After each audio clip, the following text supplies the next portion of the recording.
Isaías capítulo 9, de 1 a 7, é o texto que vamos ler para meditar nesta noite.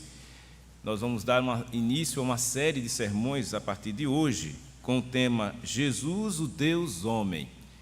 A ideia é que nós culminemos até o Natal, com a trajetória dessa encarnação de Cristo.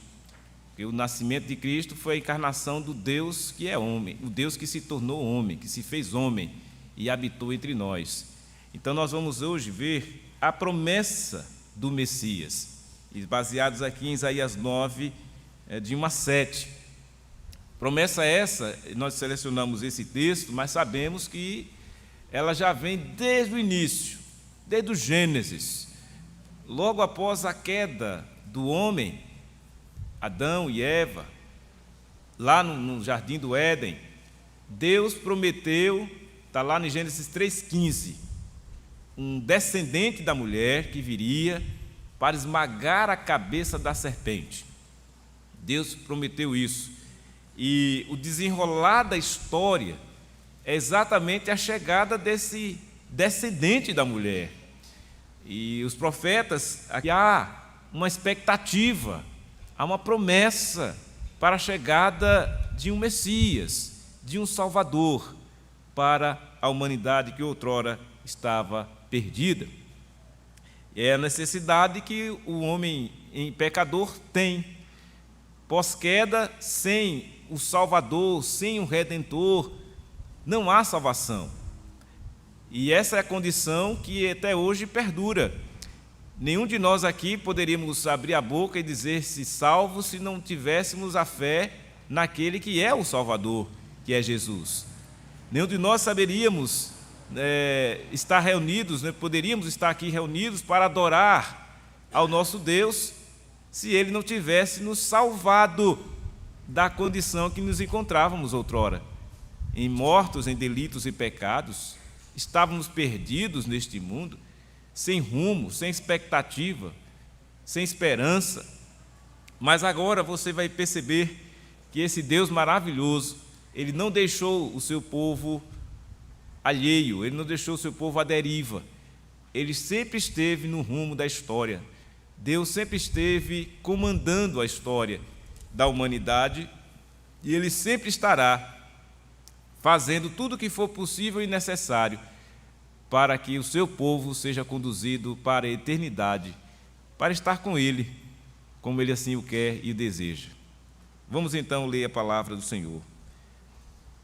Isaías 9, de 1 a 7, diz assim: Mas, para a terra que estava aflita, não continuará a obscuridade. Deus, nos primeiros tempos, tornou desprezível a terra de Zebulon e a terra de Naftali.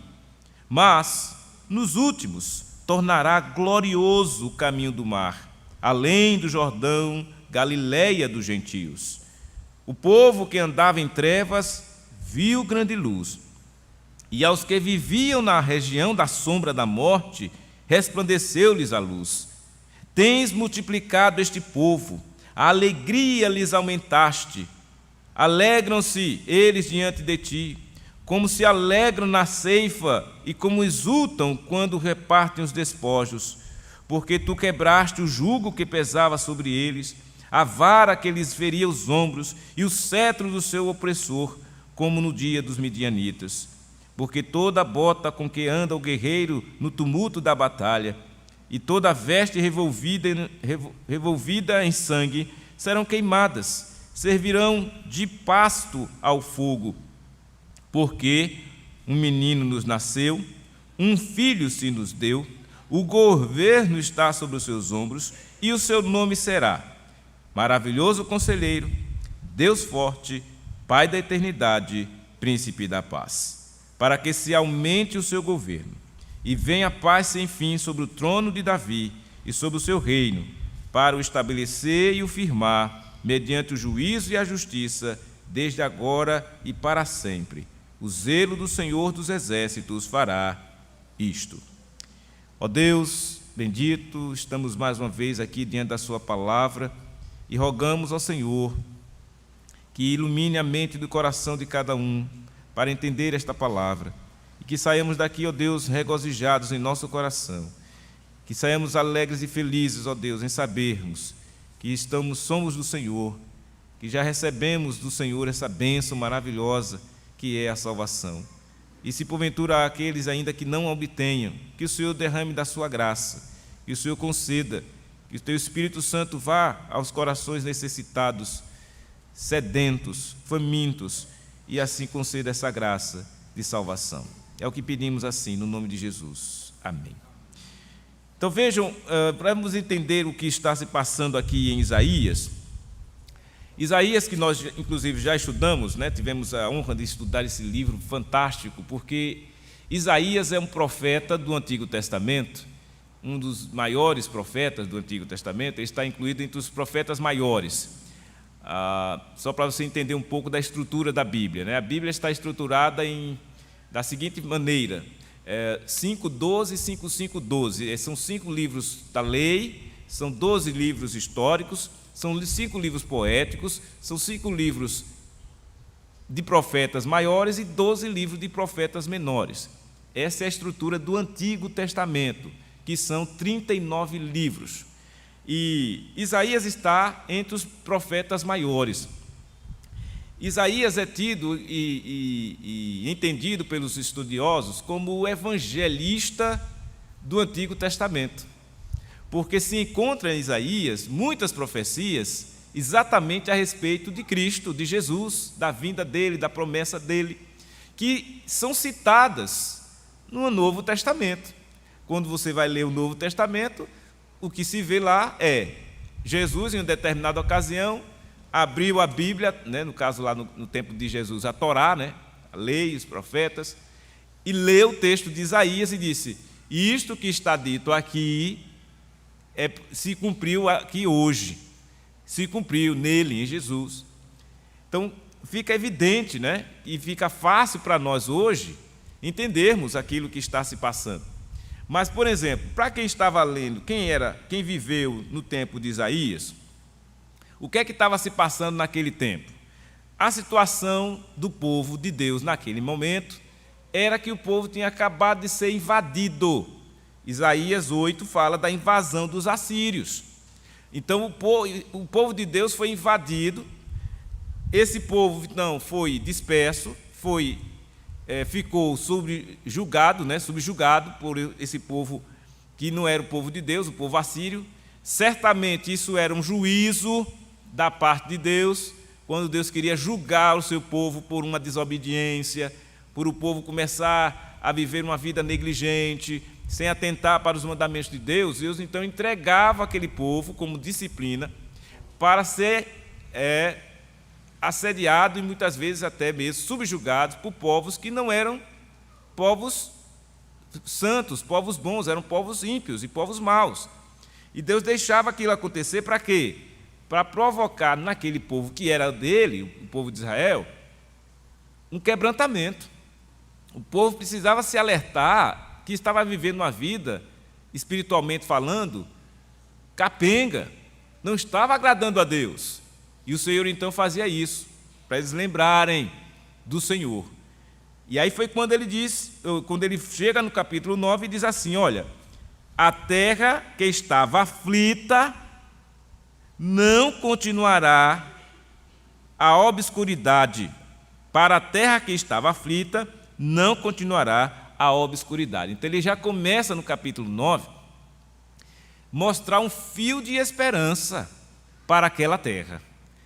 Ela estava aflita porque eles estavam escravizados, dispersos, o povo estava triste, frustrado, desanimado, estavam todos aflitos. E aí chega o profeta Isaías e diz: olhe, essa terra que está aflita, ela não continuará na obscuridade, porque ele continua: Deus, nos primeiros tempos, o que foi que Deus fez? Tornou desprezível a terra de Zebulon e a terra de Naftali. Deus tornou desprezível aquela terra. O que significa isso? Deus tornar aquela terra desprezível. Eram aquelas terras que estavam sofrendo com a onda síria, a invasão da Síria. Então, essa condição estava trazendo uma situação de desprezo, uma situação de sofrimento. Eles estavam ali sofrendo aquela angústia de terem sido atacados por aquele povo. Então, começa aqui a mostrar, nesse texto, de 9 até o versículo de 1 a 7, que a esperança de Israel estava no trono de Davi. E a despeito da rejeição deles ao trono de Davi, por habitantes daquele reino que estava sendo atacado, reinos do norte, a despeito disso, a provisão futura de Deus para a sua libertação seria o grande filho de Davi que viria. Então, a expectativa daquele povo, a princípio, era no filho de Davi, mas o filho mesmo, talvez um Salomão, né, os outros, que Davi teve vários filhos, talvez eles colocassem expectativa, não, Davi vai passar, o filho dele vem, mais forte, mais jovem, talvez possa conseguir a nossa libertação. Só que não era esses filhos segundo a carne que eles estavam falando, o profeta estava falando. E a gente vai entender isso mais à frente, quando ele diz assim: mas nos últimos tornará glorioso o caminho do mar. Tornará glorioso o caminho do mar, dizendo assim: além do Jordão, Galileia dos gentios, o povo que andava em trevas, olha só, viu grande luz. O povo que andava em trevas viu grande luz. Aqui já está na profecia um aspecto dos evangelhos, né? Jesus, quando veio, disse que ele era o quê? Eu sou a luz do mundo. Quem me segue não andará em trevas. Então, quando o povo viu grande luz, um povo que andava em trevas, viu a luz, ele viu a esperança. Ele viu que, olha, não está tudo perdido. Há uma luz no final do túnel. Há uma esperança de que nós vamos sair dessa. Viram uma luz, uma grande luz. E aos que viviam na região da sombra da morte, resplandeceu-lhes a luz. O que é viver na sombra da morte? É as profundezas das trevas interiores, isto é o desespero. Muitos viviam na sombra da morte. Essa expressão Davi também diz lá no Salmo 23, lembram? Quando ele diz assim: ainda que eu ande pelo vale da sombra da morte, ele diz: eu não temerei mal nenhum. E por que Davi não temia andar pela sombra, os vales da sombra da morte? Porque ele estava seguro em Deus, ele tinha fé em Deus, ele estava certo do Deus que ele cria. Assim como nós devemos temer a sombra, os desesperos da vida, as coisas da vida, porque a nossa segurança está em Deus. Deus é o nosso refúgio e fortaleza, é o socorro bem presente na hora da angústia. Então, o profeta, ele começa a mostrar para aquele povo que estava angustiado, desesperado, porque estava sofrendo com a perseguição e com a subjugação dos povos ímpios, dos assírios, que há uma esperança. Olhe, viu uma grande luz, e aqui agora quem estava na região da sombra da morte, naquele desespero, resplandeceu-lhes a luz. E ele diz: e tens multiplicado este povo. Olha só, agora começa a mudar.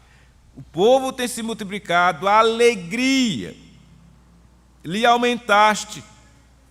Alegram-se eles diante de ti, como se alegram na ceifa, e como exultam quando repartem os despojos.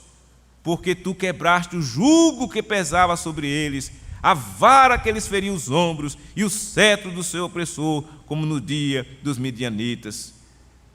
O povo começou a sentir o alívio, Deus começou a agir, a intervir, e o povo percebia a ação de Deus, aliviando o seu sofrimento. Olha que Deus maravilhoso, cuidando do seu povo.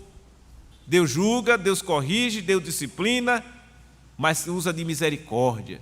E no tempo certo, no momento certo, quando se pensa que não vai suportar mais, Deus vem e socorre.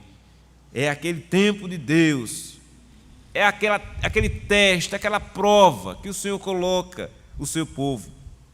Ele diz: porque toda bota com que anda o guerreiro no tumulto da batalha e toda veste revolvida em sangue serão queimadas e servirão de pasto ao fogo.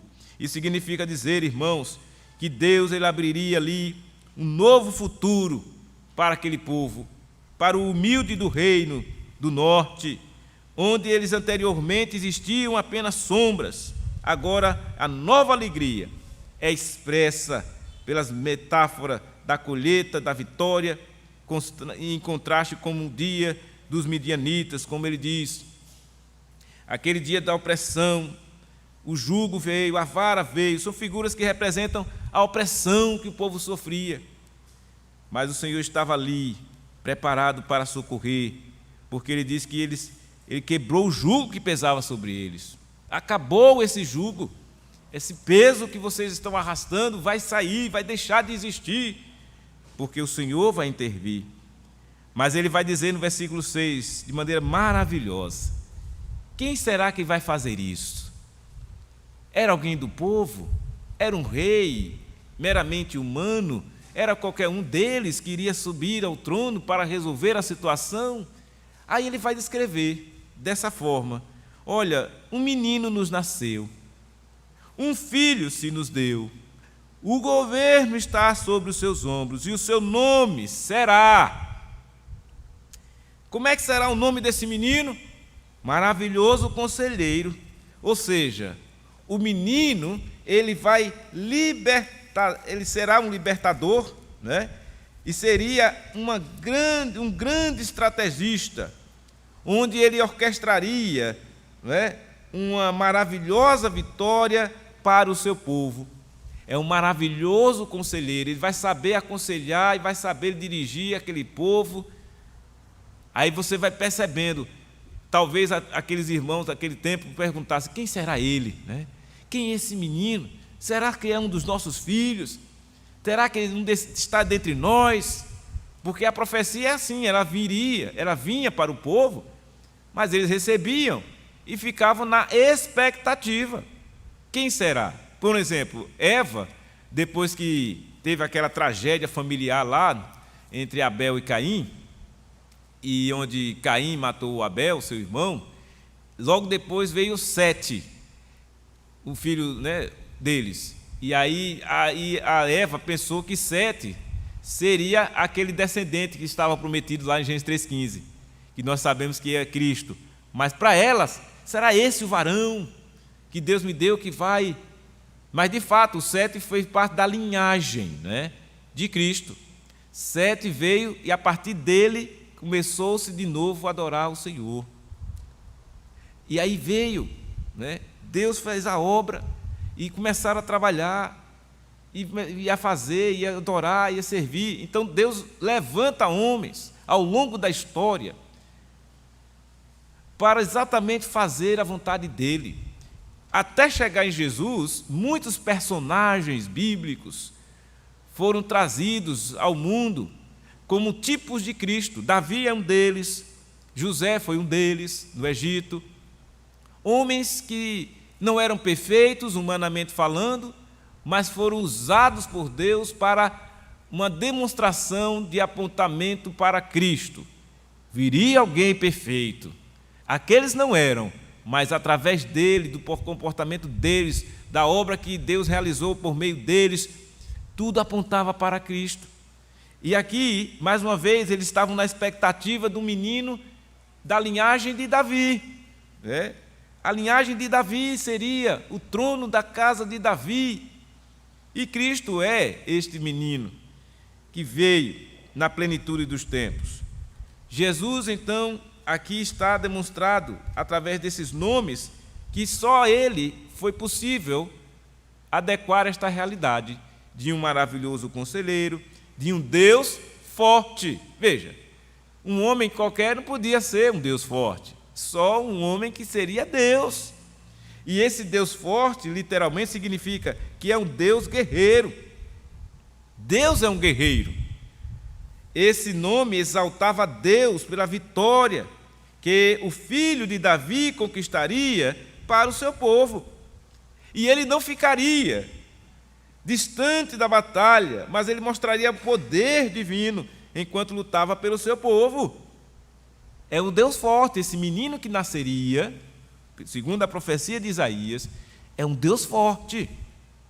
Ou seja, não seria um Deus com D minúsculo, como eram os deuses dos pagãos, que eles acreditavam, né? Haviam vários deuses, Baal era um deles e tantos outros. Esses povos assírios eram idólatras e tinham vários deuses lá entre eles, e tantos outros povos também que estavam ali ao redor do povo de Deus. Mas só o Deus de Israel era o Deus forte, era um maravilhoso conselheiro, e era também um pai, o Pai da eternidade. Esse nome real, ele não confundia o rei com o Deus Pai, pois, segundo os costumes do Oriente Médio antigo, ele designava o rei como o pai real da nação. Mas esse pai aqui é o pai da eternidade. Não é um pai de um país qualquer, ou de uma nação, ou até mesmo deste mundo aqui. É um pai que governa a eternidade. Nos governa hoje, governou no passado e governará eternamente. Quem que poderia obter essa característica aqui na terra?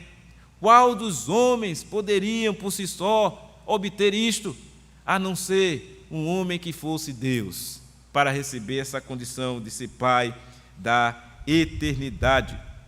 Mas ele também seria o príncipe da paz. Olha só, o governo desse menino seria tão eficiente que ele prenunciaria a paz. E aí nós vamos ver lá em Lucas 2:14, né, que aconteceu quando deu-se o nascimento de Jesus. O que foi que o anjo declarou? Lucas 2:14. Vejam, Lucas 2:14. Olha o que foi dito.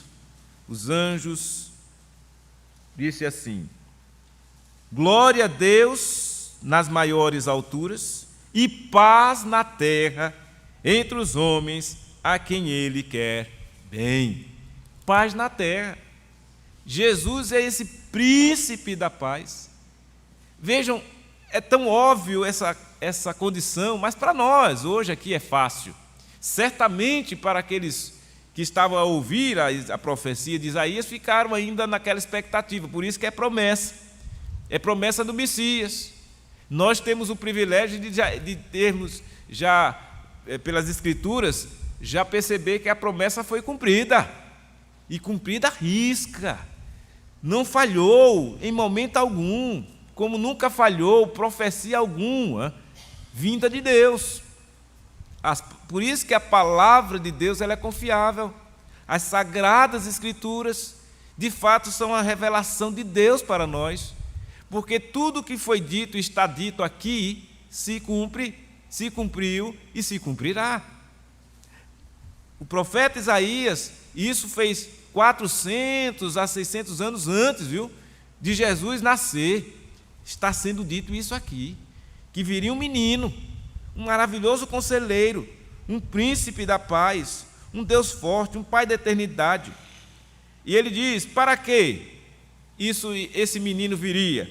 Para que se aumente o seu governo. Para que se aumente, ou seja, o reino messiânico, ele não ficaria estagnado, parado, mas ele continuaria a crescer. É diferente de tudo que se via. Todo mundo sabia que os reinos eram limitados. Todo mundo sabe que todo rei tem o seu limite. Ele reina, mas vai chegar um dia que ele vai deixar de reinar. Mas esse reino aqui é diferente. Esse reino desse menino que viria, onde aumentaria o seu governo e venha paz sem fim sobre o trono de Davi e sobre o seu reino. Vejam, não estava se tratando mais de um reino meramente terreno, Pois para ter uma paz sem fim, para este mundo é impossível. Ninguém consegue uma paz neste mundo sem fim. É tão assim que Jesus, quando veio, disse assim: olha, a minha paz eu vos dou. Eu não vou lá dou como o mundo a dá. Por quê? Porque a paz que o mundo dá é momentânea, é passageira, é limitada. A paz que Jesus dá é perene, é eterna. Ela prossegue, começa aqui, porque você, no dia que nasceu de novo, já desfruta dessa paz com Deus. Romanos 5, versículo 1. Justificados, pois, mediante a fé, temos o quê? Paz com Deus. Paz com Deus. Então, você que é crente em Jesus, você desfruta de paz com Deus, porque Jesus lhe dá isso, essa garantia de você ser exatamente justificado pela fé nele, e aí você desfruta desta bênção da paz com Deus.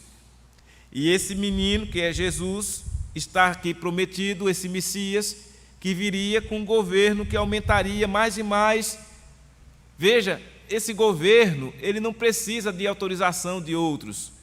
Esse governo não precisa de que Jesus chegasse aqui, dá licença para eu poder aumentar aqui o meu governo. Não, ele já se impõe por ele mesmo, porque ele é o Deus eterno, ele é o Senhor de toda a terra.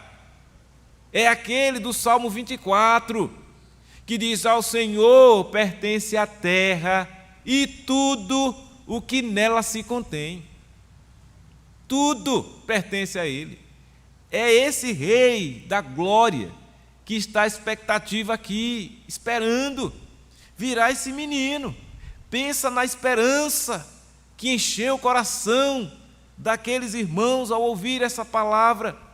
Olha, estavam vivendo dias difíceis, oprimidos, derrotados, sendo escravizados por um povo ímpio, pagão, que não acreditavam no Deus deles, do Deus de Israel, mas o Senhor envia o profeta para trabalhar na vida daqueles homens, daquelas pessoas, daquele povo que era dele.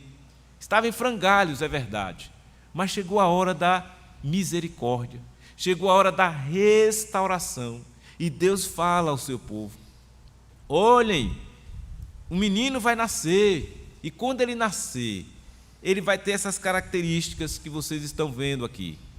Vai ser um maravilhoso conselheiro, vai ser um Deus forte, vai ser o Pai da eternidade, vai ser o príncipe da paz, para que o seu governo aumente mais e mais, e a paz esteja assim sendo estabelecida, de uma vez por todas, sem fim, sobre o trono de Davi e sobre o seu reino, para estabelecer e firmar, mediante o juízo e a justiça, desde agora e para sempre.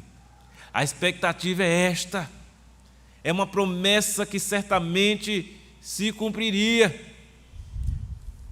Aqueles que assim depositaram a sua fé nessa passagem, nessa palavra do profeta Isaías, certamente viveram um dia felizes, começaram a sentir, amenizar do sofrimento, começaram a perceber que aquela angústia, aquela depressão, aquele sofrimento todo que eles estavam sofrendo, começaram a ser aliviada pela esperança. Olha, agora eu posso esperar. A palavra do profeta chegou, o libertador, ele seria um descendente de Davi. Deus, ele garantiu que isso seria cumprido, porque Deus é zeloso. Quando diz aí que o zelo do Senhor dos Exércitos fará isto, é a garantia. O que significa o zelo do Senhor dos Exércitos?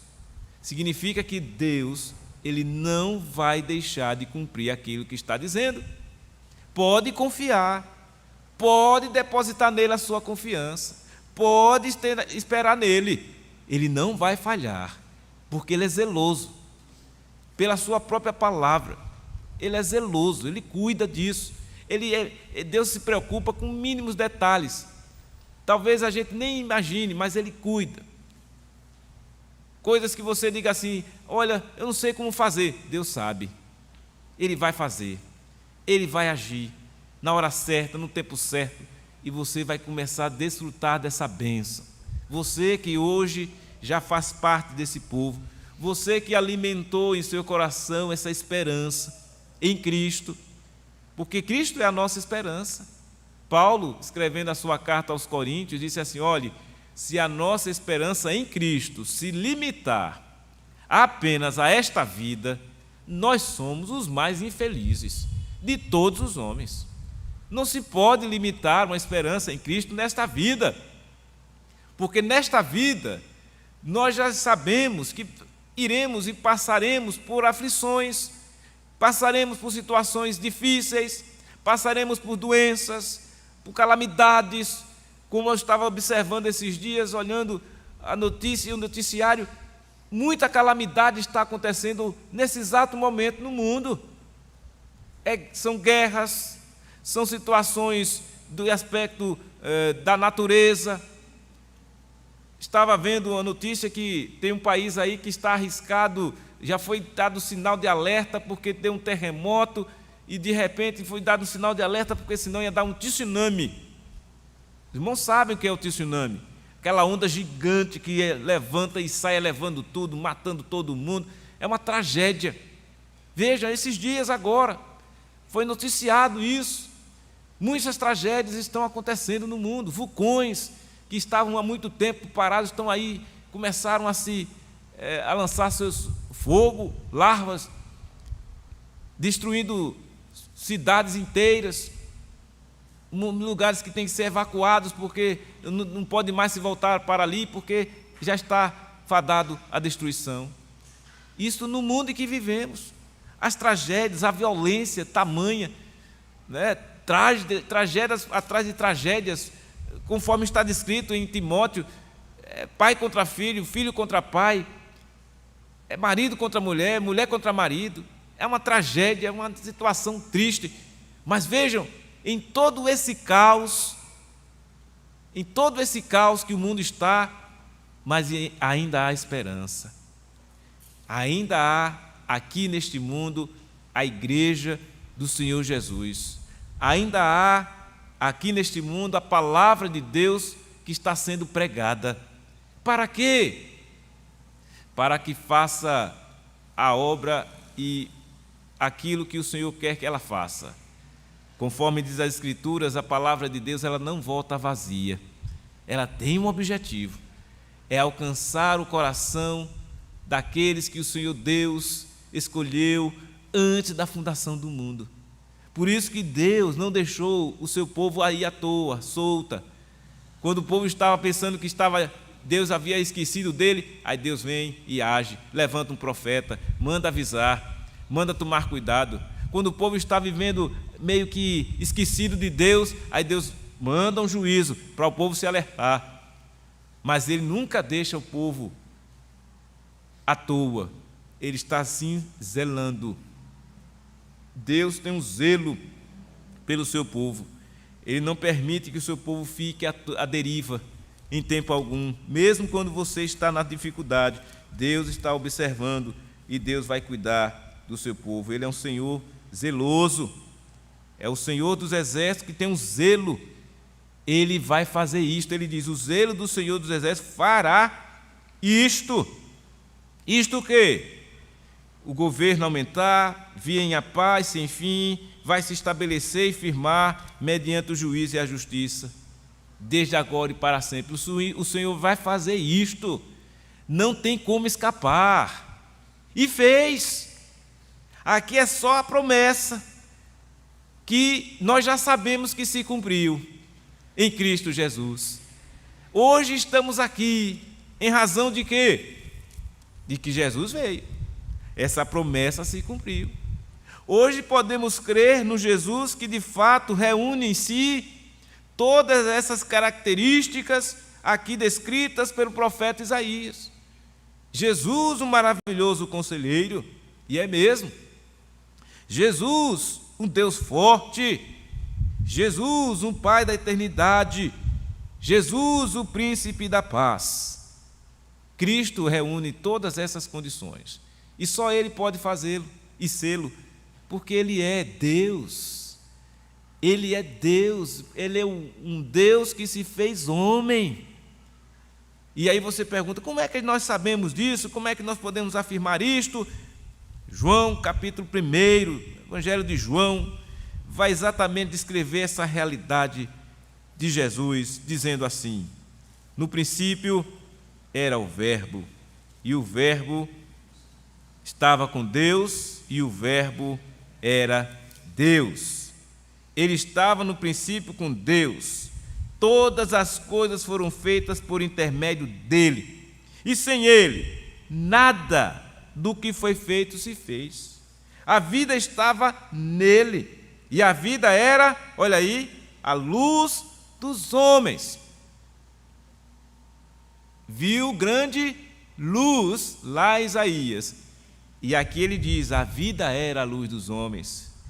A luz resplandece nas trevas, e as trevas não prevaleceram contra ela.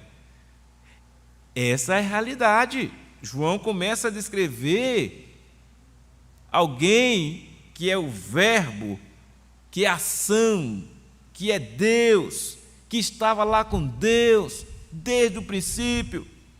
E vai descrevendo mais, olha, essa luz resplandece nas trevas, e as trevas elas não prevaleceram contra ela. As trevas não têm poder sobre a luz, muito pelo contrário, onde a luz chega, as trevas são dissipadas. E aí ele vai descrever de maneira maravilhosa, dizendo assim: houve um homem enviado por Deus, cujo nome era João. Este veio como testemunha, para que testificasse a respeito da luz, a fim de todos virem a crer por intermédio dele. Ele, João, não era a luz, mas veio para que testificasse da luz, a saber, a verdadeira luz que, vinda ao mundo, ilumina a todo homem.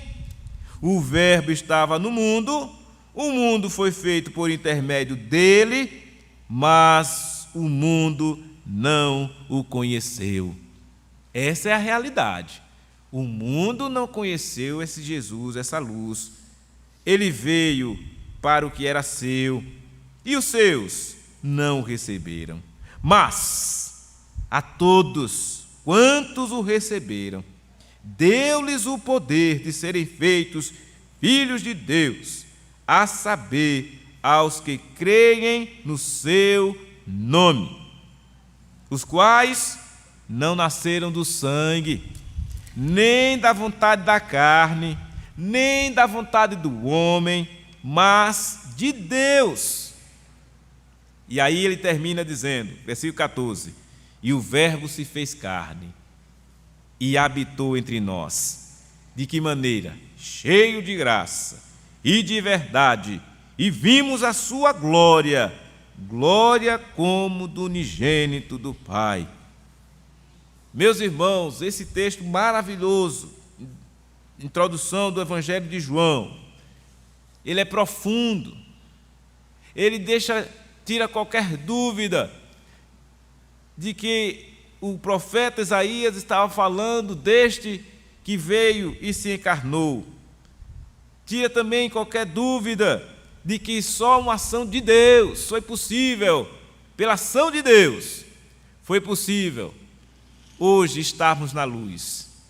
Você que um dia viveu nas trevas, você que um dia nem entendia nada relativo ao Evangelho, você que talvez dissesse assim: não, eu nem gosto de crente, foi alcançado por essa luz, creu no Senhor Jesus e está aqui hoje, salvo por esta graça e crendo num Deus que se fez homem e habitou entre nós. Mas não habitou de qualquer maneira, não. Ele habitou cheio de graça e de verdade. Por isso que nós podemos crer nele, e somente nele. Não precisa de mais nada, só precisa de Jesus. Olha que evangelho maravilhoso, olha que simplicidade. Jesus vem, faz uma obra extraordinária, não há ninguém que se compare a ele, porque Jesus é Deus que se fez homem, não havia homem igual a ele. Só Adão, antes de pecar, quando foi criado perfeito, mas Adão caiu, então perdeu toda e qualquer qualificação, e foi necessário vir o próprio Deus na pessoa de Jesus. O próprio Deus veio ao mundo. Por isso que só Jesus pode salvar, só Jesus pode libertar. Se, pois, o Filho vos libertar, verdadeiramente sereis livres. Verdadeiramente. Se alguém achar que é livre sem Cristo, é mentiroso e está enganando a si mesmo. A libertação espiritual só há em Jesus. A vida verdadeiramente espiritual só há em Jesus. A luz de iluminar o mundo só há em Jesus. A paz que você desfruta só há em Jesus. Sem Cristo, nada disso seria possível, e nem o é. Vejam, eu não estou aqui a pregar religião, não estou aqui a pregar pessoas A, B ou C, líder tal, não. Estou a pregar a Cristo, que é o Senhor e Salvador.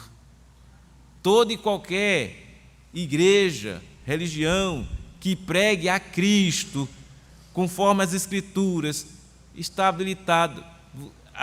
A pessoa que está ligada, seja ela qual for, a quem for, por Cristo, está no caminho certo. Agora, lutar pela religiosidade, por a tradição que eu carrego, porque eu cresci assim, isso não resolve nada o destino da alma. Muito pelo contrário, é perigoso até a pessoa ficar muito apegada àquilo que é tradição da igreja, isso, porque eu recebi. A única tradição boa é aquela que descreve lá em Hebreus, que ele manda que a gente realmente siga os guias que falaram, mas aqueles guias que levaram e conduziram as pessoas para quem? Para Jesus. Não é para si mesmo. Não é uma personalidade, minha personalidade, eu vou atrair as pessoas pela minha. Não. A única atração aqui é Cristo. Eu e você fomos atraídos a Cristo. E essa é a mensagem, e é o Evangelho, e é a boa nova de salvação. Precisamos de Cristo. É importante isso. Estamos iniciando um mês festivo. Nós celebramos e é maravilhoso, né? A festividade do Natal, mas infelizmente, o que é que acontece? As pessoas banalizam isso, a tal ponto de substituir aquilo que a princípio parecia inofensivo, que era falar do menino Jesus que nasceu, substituíram por um homem chamado Papai Noel. É o Papai Noel. E para piorar a situação, coloca isso na mente das crianças e vai alimentando esse negócio, e as pessoas vão.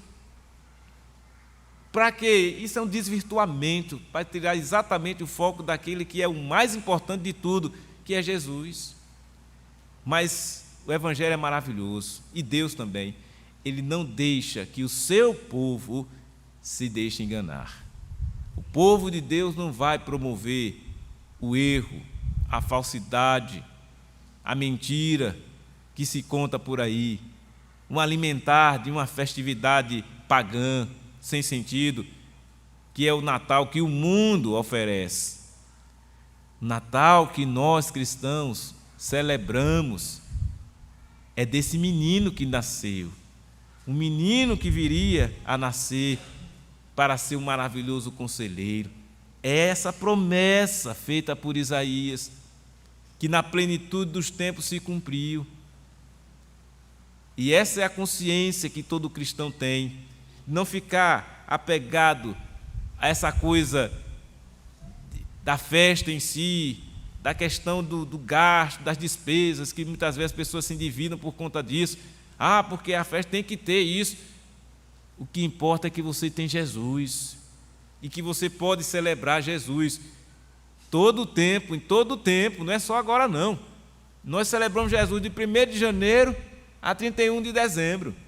Todos os domingos, quando aqui estamos reunidos. Ele é a razão de ser desse culto aqui. Então nós não esperamos chegar dezembro, agora sim. Não tem isso. É claro que a gente enfatiza ainda mais aquilo que nós já fazemos regularmente. Pois Jesus é a nossa motivação, irmãos, é a nossa alegria, é a nossa maneira, é o nosso padrão de vida, de paz, de tudo que a gente precisa para viver. É Jesus. Por quê? Porque é nele que reside toda a plenitude. Jesus é a expressão exata do ser de Deus, conforme descrito em Hebreus. Hebreus, ele vai descrever a Cristo da seguinte maneira, veja que maravilha, nos primeiros versículos de Hebreus, ele diz: havendo Deus outrora falado muitas vezes e de muitas maneiras aos pais, pelos profetas como Isaías, nesses últimos dias nos falou pelo Filho, a quem constituiu herdeiro de todas as coisas, pelo qual também fez o universo. Ele que é o resplendor da glória e a expressão exata do seu ser, sustentando todas as coisas pela palavra do seu poder, depois de ter feito a purificação dos pecados, assentou-se à direita da majestade nas alturas, tendo se tornado tão superior aos anjos, quanto herdou mais excelente nome do que eles. Esse é Jesus. Depois de ter feito a purificação dos pecados. Quando foi que Jesus fez isso? Quando derramou o seu sangue lá na cruz. Ao tomar o cálice, lembramos, Jesus derramou o seu sangue lá na cruz. Ao comer o pão, lembramos, Jesus moeu o seu corpo lá na cruz por nós. Pagou a nossa culpa. Agora estamos verdadeiramente livres. Agora, pois, já nenhuma condenação há para os que estão em Cristo Jesus. Essa sim, meus irmãos, é a maravilha de vida que agora temos. Por isso que você, como crente, agora deve viver a sua vida com alegria, com satisfação plena em Cristo, e vai servi-lo também com alegria. Não vai fazê-lo de qualquer forma, de qualquer jeito, ou a pulso, levando com a barriga. Não, você vai servir a Deus com alegria, com satisfação, na certeza de que o Senhor está abençoando a sua vida e você está se alegrando nele. Que Deus abençoe, meus irmãos, que possamos continuar firmes no caminho do Senhor, que a promessa do Messias, que já outrora cumprida, esteja presente em cada coração, e que nós estejamos assim, animados no Senhor, vivendo intensamente a santidade de vida que agrada a Deus e que Ele requer de nós, para que assim possamos viver como Ele requer e como nós devemos viver, para a honra e glória do nome do Senhor. Ó Deus, louvamos e bendizemos o Teu nome, agradecemos ao Senhor por esse momento em que aqui estamos, ó Deus, reunidos para o culto a Ti, Senhor. Um dia festivo onde celebramos a ceia do Senhor. Ó Deus, alimentando-nos a fé, fortalecendo-nos cada vez mais. Rogamos ao Senhor que assim conceda a todos nós o ânimo para viver a vida cristã. Abençoa a Tua igreja aqui presente, Teu povo, ó Deus, que o Teu Espírito Santo esteja a agir em cada coração, trazendo alento, ânimo, força, para continuar a vida, ó Deus, na presença do Senhor. É o que rogamos assim, no nome santo de Jesus, Senhor e Salvador nosso. Amém. Receber a bênção, irmãos. Que a graça do Senhor Jesus, o amor de Deus, o nosso Pai, e a comunhão do Divino Espírito Santo esteja sobre todos vós, sobre toda a igreja do Senhor Jesus, espalhada na face da terra, hoje e para todos sempre.